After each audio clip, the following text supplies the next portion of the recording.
to the verse-by-verse study of the book of Proverbs. We shall finish chapter 18 today, beginning with verse 12. Before a downfall, the heart is haughty, but humility comes before honor. Pride is a repeated theme, being haughty, throughout Proverbs, as we saw in chapters 11 and chapter 16. To be prideful means to be arrogant, selfish, boastful, haughty.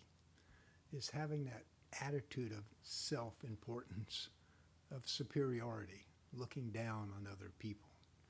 Yet God has told us we are to love our neighbor as ourselves, which basically means to view others and treat others as equals. Being prideful also is sad in that you're in a constant state of comparing, judging, versus being at peace. C.S. Lewis said, pride gets no pleasure out of having something, only out of having more of it than the next person, next man. Pride is all about appearance.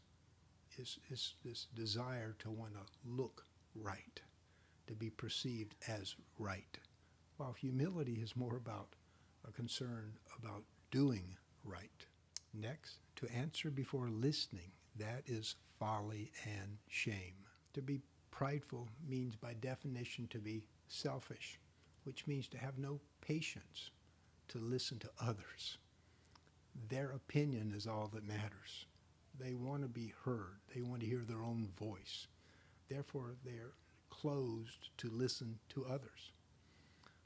This term, pride goes before a fall, means, that's what it means, this fall, means that you fall into folly and to shame.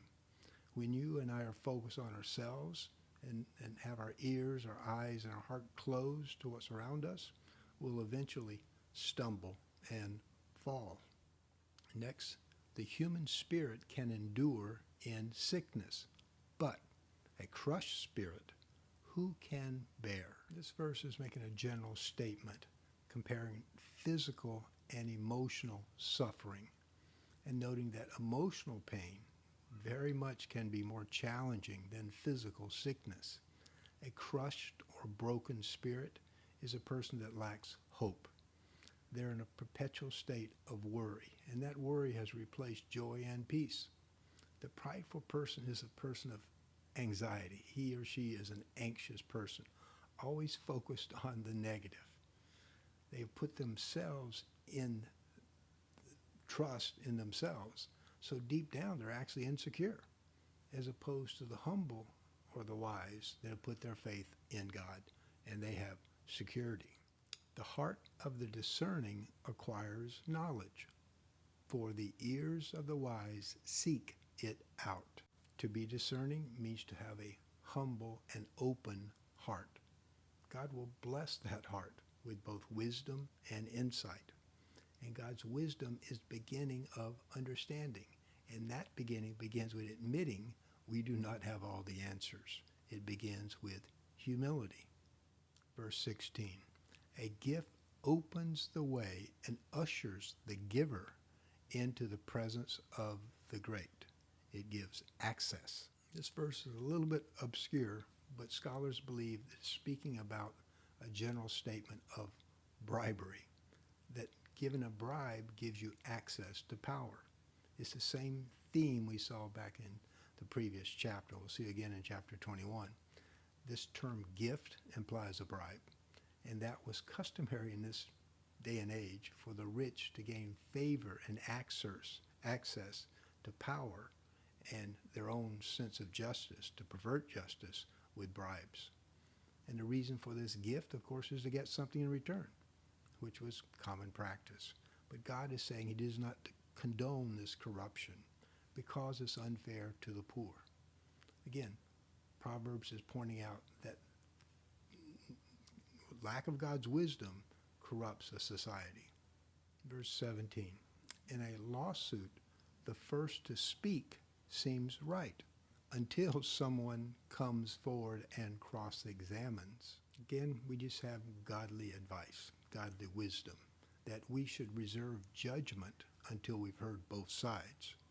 We humans are often lazy. We tend to believe the first person we hear, and that influences or biases the next information that we process.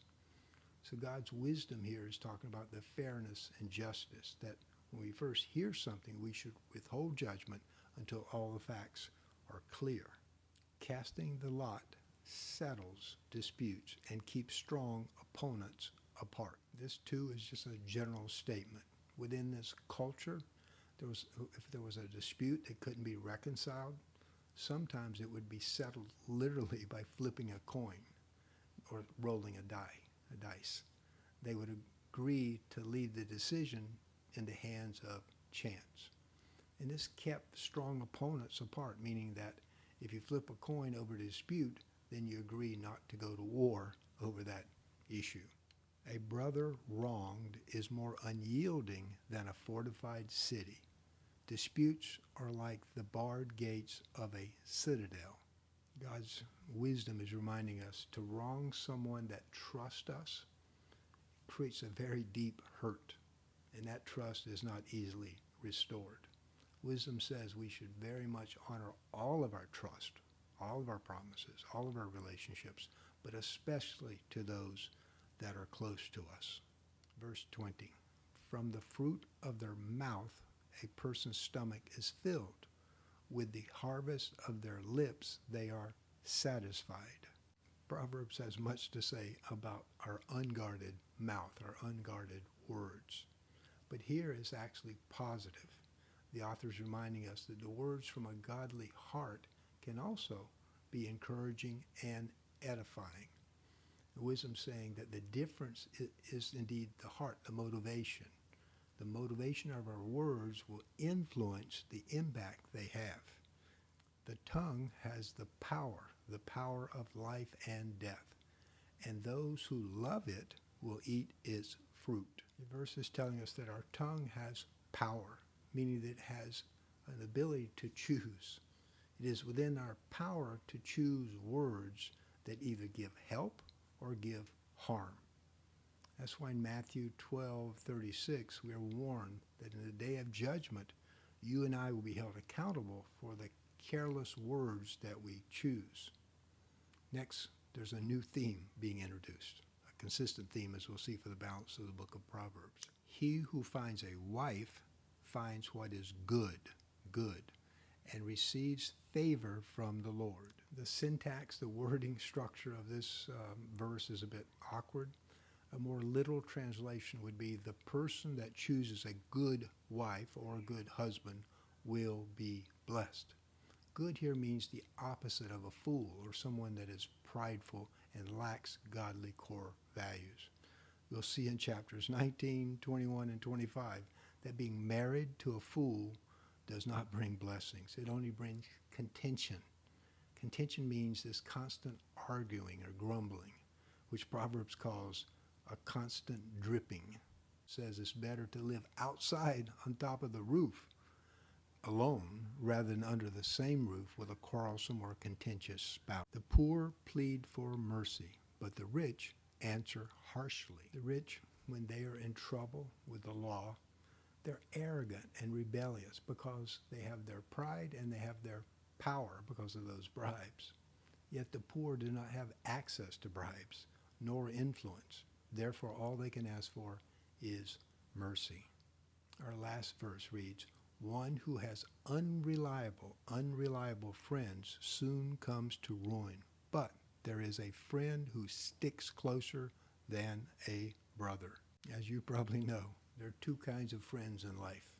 Those that stick with you in times of trouble and those that abandon you in times of trouble, which here is called unreliable. Those friends actually add to our troubles because they create such disappointment with their abandonment. But God gives us true friends to the wise, to the godly, because they have discernment to invest in true friends. Those are the friends that stick together, stick closer to you than a brother or a sister.